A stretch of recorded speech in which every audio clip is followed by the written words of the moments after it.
नमस्कार दोस्तों, proud India के ब्लॉग में आपका स्वागत है। और अब हम सुंदरखंड के भाग 6 में पहुंच गए हैं।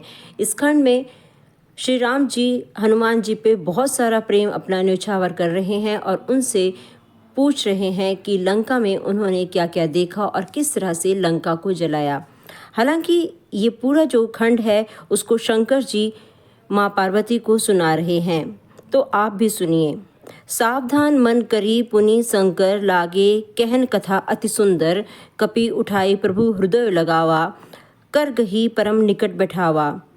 मन को सावधान करके शंकर जी अत्यंत सुंदर कथा कहने लगे। हनुमान जी को उठाकर प्रभु ने हृदय से लगा लिया और हाथ पकड़कर अत्यंत निकट बैठा लिया। उन्होंने कहा, हे हनुमान, बताओ तो रावण के द्वारा सुरक्षित लंका और उसके बड़े बांके किले को तुमने किस तरह से जलाया। हनुमान जी ने प्रभु को प्रसन्न जाना और वे अभिमान रहित वचन बोले। हालांकि हनुमान जी लंका को जलाकर आ गए थे, लेकिन उन्हें इस बात का बिल्कुल भी अहंकार नहीं था। वे बोलते हैं, बंदर का बस यही बड़ा पुरुषार्थ है कि वह एक डाल से दूसरे डाल पर चला जाता है। मैंने जो समुद्र लांघकर सोने का नगर जलाया और राक्षस गण को मारकर अशोक वन को उजाड़ डाला, यह तो सब श्री रघुनाथ जी आपका ही प्रताप है। हे नाथ, इसमें मेरी कुछ भी बड़ाई नहीं है। ता कहूँ प्रभु कछु अगम नहीं, जा पर तुम्ह अनुकूल, तब प्रभाव बढ़वान लही, जारी सकई खलु तूल। अर्थात हे प्रभु, जिस पर आप प्रसन्न हों उसके लिए तो कुछ भी कठिन नहीं है। आपके प्रभाव से रुई, जो स्वयं बहुत जल्दी जल जाने वाली वस्तु है, बड़े से बड़े वन को भी जला देती है। अर्थात असंभव भी संभव हो सकता है। हे नाथ, मुझे अत्यंत सुख देने वाली अपनी निश्चल भक्ति कृपा करके दीजिए। हनुमान जी की अत्यंत सरल वाणी सुनकर भगवान शंकर कहते हैं कि हे भवानी, तब प्रभु श्री रामचंद्र जी ने कहा कि ऐसा ही होगा। तब शंकर जी कहते हैं, हे उमा, जिसने श्री राम जी का स्वभाव जान लिया उसे भजन छोड़कर दूसरी बात ही नहीं सुहाती।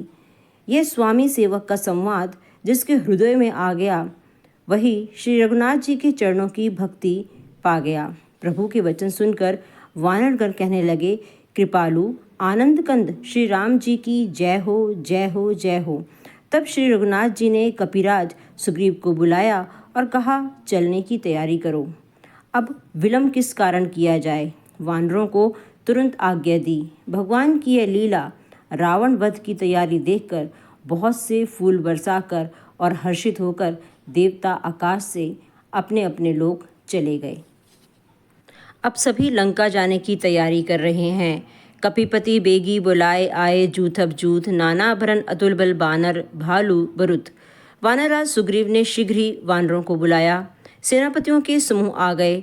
वानर भालुओं के झुंड अनेक रंगों के हैं और उनमें अतुल्य बल है। वे प्रभु के चरणों में सिर नवाते हैं। महान बलवान रीछ और वानर गरज रहे हैं। श्री राम जी ने वानरों की सारी सेना देखी, तब कमल नेत्रों से कृपापूर्वक उनकी ओर दृष्टि डाली। राम कृपा का बल पाकर श्रेष्ठ वानर मानो पंख वाले बड़े पर्वत हो गए। तब श्री राम जी ने हर्षित होकर कूच किया। अनेक सुंदर और शुभ उस समय शकुन हो रहे थे। जिनकी कीर्ति सब मंगलों से पूर्ण है, उनके प्रस्थान के समय शगुन होना यह नीति है, लीला की मर्यादा है। प्रभु का प्रस्थान जानकी जी ने भी जान लिया। उनके बाएं अंग फड़क फड़क कर मानो कह देते थे कि श्री राम जी आ रहे हैं। जानकी जी को जो जो शगुन होते थे वही अब रावण के लिए अपशगुन हुए। सेना चली, उसका वर्णन कौन कर सकता है। असंख्य वानर और भालू इस समय बहुत गर्जना कर रहे हैं। नख ही जिनके शस्त्र हैं, वे बिना बेरोक टोक चलने वाले रीछ और वानर पर्वतों और वृक्षों को धारण किए हुए आकाश मार्ग से तो कोई पृथ्वी पर चले जा रहे हैं। वे सिंह के समान गर्जना कर रहे हैं। उनके चलने और गरजने से दिशाओं के हाथी विचलित होकर चिंघाड़ रहे हैं।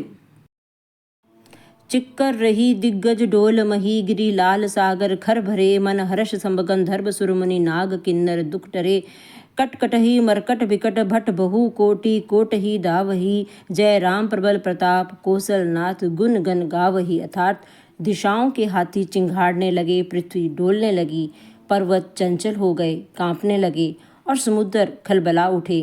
गंधर्व, देवता, मुनि, नाग, किन्नर सब के सब मन में हर्षित हुए कि अब हमारे दुख टल गए। अनेकों करोड़ों भयानक वानर योद्धा कटकटा रहे हैं और करोड़ों ही दौड़ रहे हैं।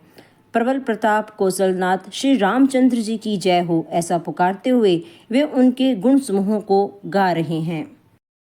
इस समय उदार, परम श्रेष्ठ एवं महान सरपराज शेष जी भी सेना का बोझ नहीं सह सकते। वे बार बार घबरा जाते हैं और बार बार कछुए की कठोर पीठ को दांतों से पकड़ते हैं। अर्थात वे बार बार दांतों को गड़ा कर कछुए की पीठ पर लकीर सी खींचते हैं और ये लकीर भी शोभा दे रही है। ऐसा लगता है मानो श्री रामचंद्र जी का सुंदर प्रस्थान यात्रा को परम सुहावनी जानकर उसकी अचल पवित्र कथा को सरपराज शेष जी कछुए की पीठ पर लिख रहे हैं। कहने का अभिप्राय है कि उस समय ब्रह्मांड का प्रत्येक जीव बहुत ही खुशी महसूस कर रहा था, बहुत ही आनंद था उनके मन में कि श्री रघुनाथ जी राक्षस का वध करने के लिए चल पड़े हैं और अब हमारे दुखों का अंत होने वाला है। तो दोस्तों, आज का सुंदरकांड आपको कैसा लगा? अगर अच्छा लगा है तो लाइक और शेयर जरूर कीजिएगा। अंत तक देखने के लिए आपका बहुत बहुत धन्यवाद।